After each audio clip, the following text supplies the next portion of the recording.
All right, let's solve.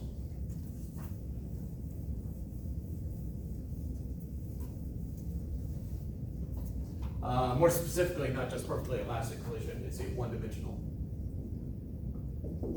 perfectly elastic collision. Although the energy equation doesn't care if it's one dimensions, two dimensions, or what have you, momentum does, because momentum has direction in it, and energy does not. So how would you solve?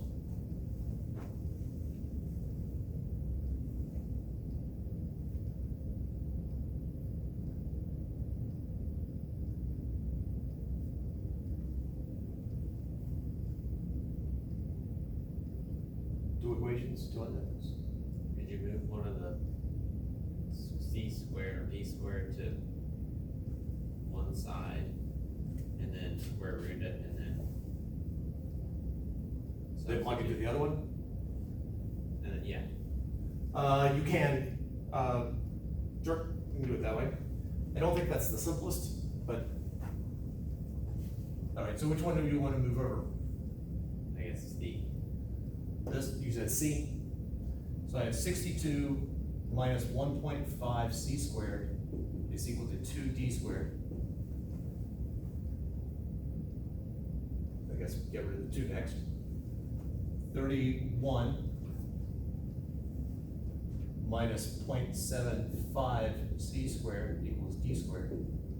And so D equals plus or minus the square root of 31 minus 0.75 C squared. Do we want the positive or negative solution?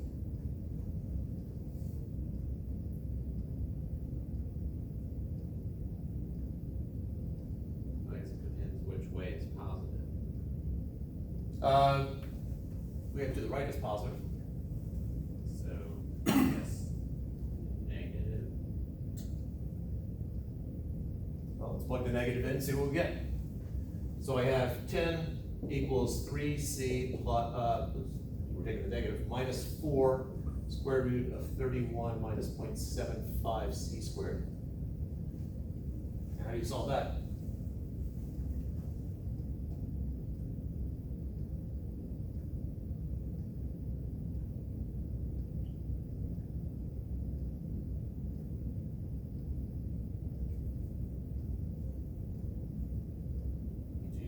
Quadratic formula.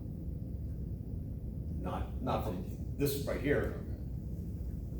Let me make a suggestion. The way that you would solve this is you need to isolate the radical, then square both sides, and then solve. You'll end up using the quadratic formula. We can save a couple steps, actually, if we had solved for C or D here and plugged into this one. Either way should get you to the same place. Here you end up with this question of which one do you want, and the other way you will get two answers. Both have meaning, and they come out pretty much at the same time or close to the same time. So I'm going to suggest we solve for D here. So 4D is 10 minus 3C, which would happen if we subtracted. D therefore becomes 2.5 minus 0.75C. Plug into the second one, we have 62 equals 1.5 C squared plus 2 times 2.5 minus 0.75 C squared.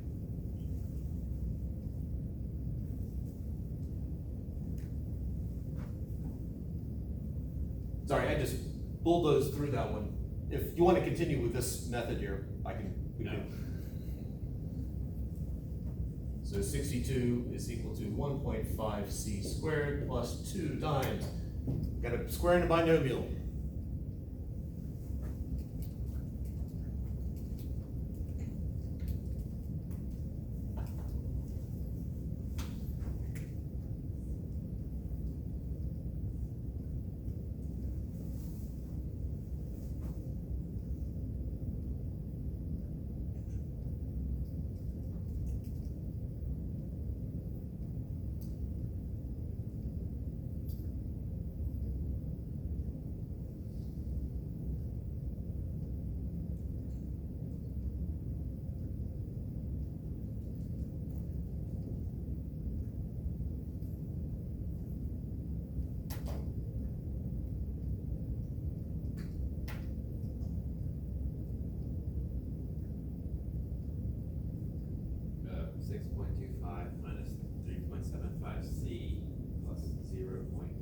5625 C squared.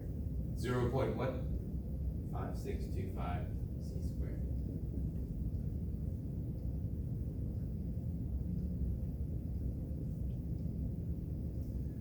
Distribute the 2. 62 is 1.5 c squared plus 12.5 minus 7.5 c loss 5 to 1.125 c Yeah. squared. Yeah. So getting all that together, we have 0 equals that 1.5 c squared or 1.125, so that's 2.625 c squared minus 7.5 c minus 49.5. Unless I made a careless error.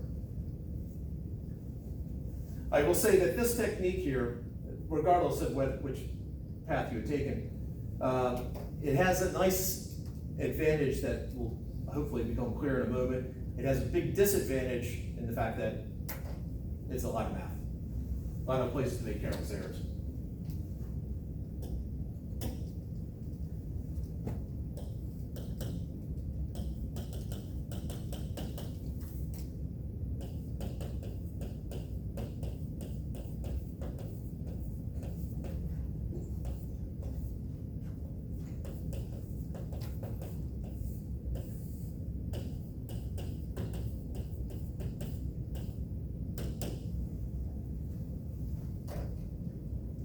Two answers are I got 6 and negative 3.142. 6 and negative 3.1. 142. All right, so if C is equal to 6, what is D equal to? Well, we have a relationship right here.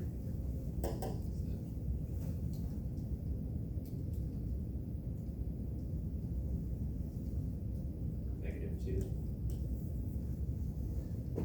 And if C is equal to negative 3.142, D equals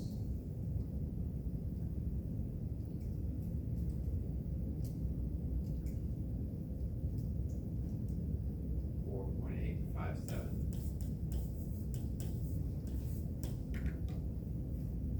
shouldn't be 3.143. I think so, yeah. I got, Yes. yeah, it was 2.8. All right, units. Meters per second. Yep. All right, so we have two different solutions here. Which is the correct one? And what is the meaning of the other one?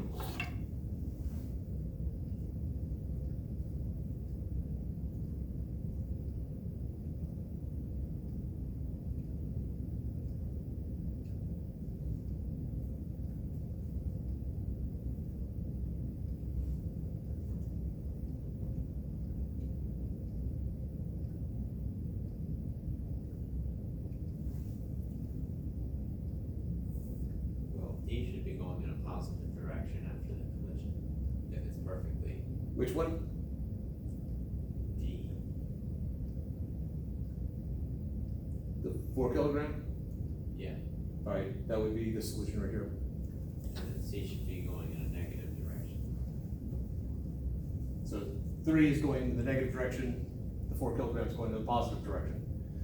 What is the first solution?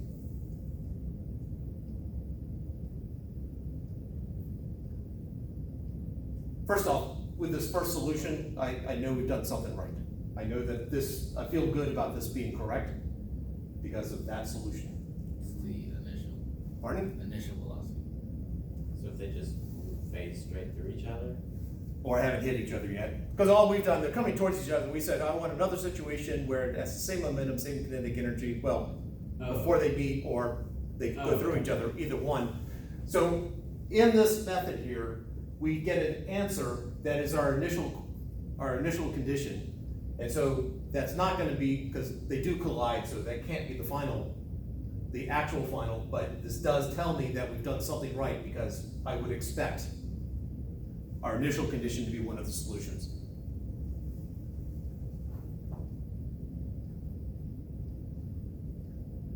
So I do not know, I assume that the positive solution down there where we did the radical, positive solution would have given us this, and the negative solution would have given us that.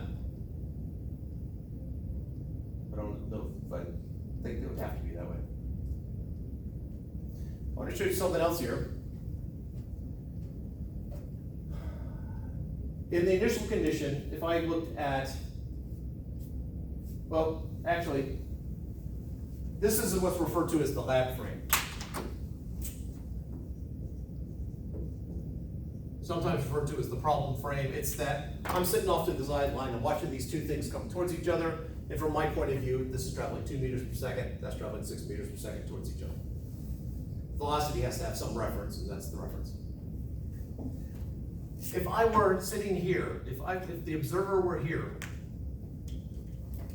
how fast would the 3 kilogram mass be going, according to the observer? 0. And how fast would the 4 kilogram mass be going? -8. -8, all right. So from this reference frame, this is 0, that's -8 meters per second. From the 4 kilogram point of view, how fast would this be going?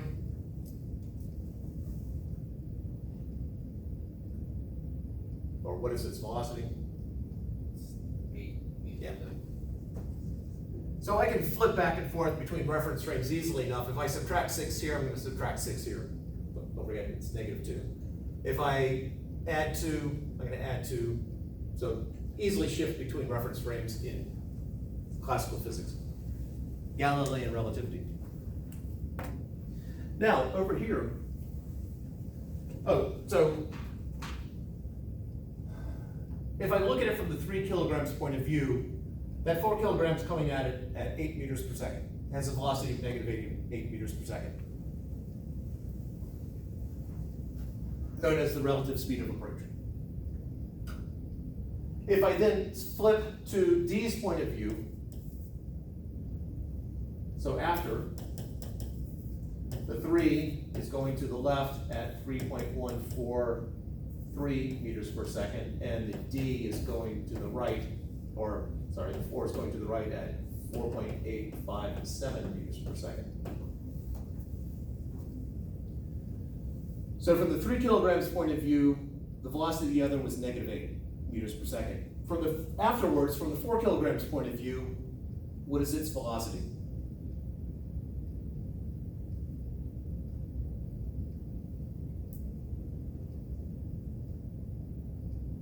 So the velocity of the 3 from 4's point of view. 8. Is that -8?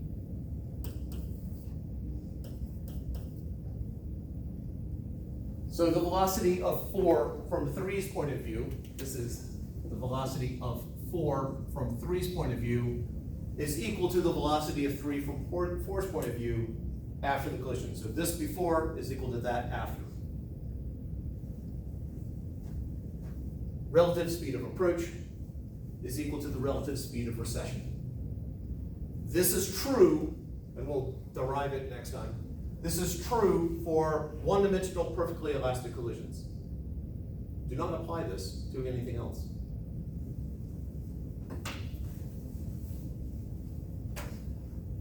So method number 2 to solve it takes this into account. Takes the relative speed of approach equals relative speed of recession. You don't have to deal with the quadratic, so the math's a little bit simpler, but you lose this solution right here. And next time we'll go into why you lose it.